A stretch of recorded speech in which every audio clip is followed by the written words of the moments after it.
Hello বন্ধুরা, আমি রীতি বরিশাল থেকে বলছিলাম। কাছে এবং দূরে যে যেখান থেকে আমাকে দেখছেন তাদেরকে জানাই অসংখ্য ধন্যবাদ এবং আশা রাখি আপনারা অনেক ভালো আছেন। আজকে আপনাদের সাথে আমার সারাদিনের কিছু কিছু মুহূর্ত শেয়ার করব। যেহেতু আমার ছোট দুটি বাচ্চা আছে, এদেরকে সামলে একা হাতে আমি ভিডিও করে উঠতে পারি না। তারপরেও আমার চেষ্টা থাকে আপনাদের মাঝে একটু সবকিছু শেয়ার করার।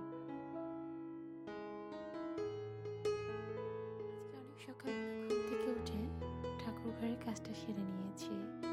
প্রার্থনার কাজটা সকালবেলা হয়ে গেলে মন থেকে একটা ফিল আসে পবিত্রতার। সেটা আমরা যেই ধর্মেরই হই না কেন, বাচ্চাদের এক হাতে সামলে এদের এত ঝামেলা এত কষ্ট করার পরও মনে হয় যে একসময় সব ঠিক হয়ে যাবে।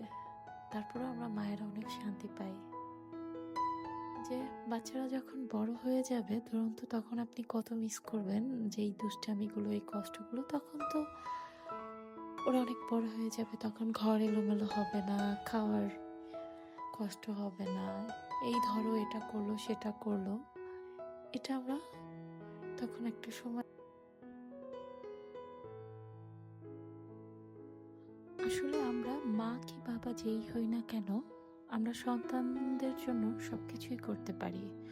বিশেষ করে একজন মেয়ে যখন মেয়ে থেকে মা হয়, তখন তার ধৈর্য শক্তি অনেক দ্বিগুণ বেড়ে যায় শুধুমাত্র তার সন্তানের জন্য। যাই হোক, পৃথিবীর সকল বাবা মা ভালো থাকুক এবং তাদের সন্তানরা তাদের কোল জুড়ে থাকুক এবং সুস্থ থাকুক, এটাই আমার প্রার্থনা।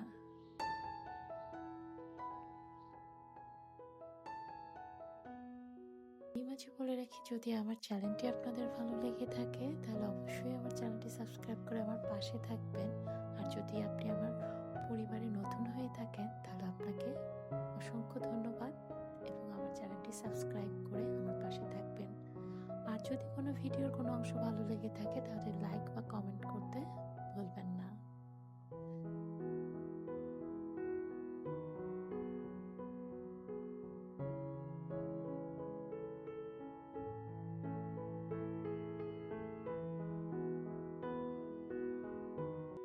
আর আপনাদের সাথে গল্প করতে করতে আমার দুপুরের রান্না বান্নার প্রস্তুতি শেষ করে নিয়েছি। তাহলে আজকের মতন এখানেই বিদায় নিচ্ছি।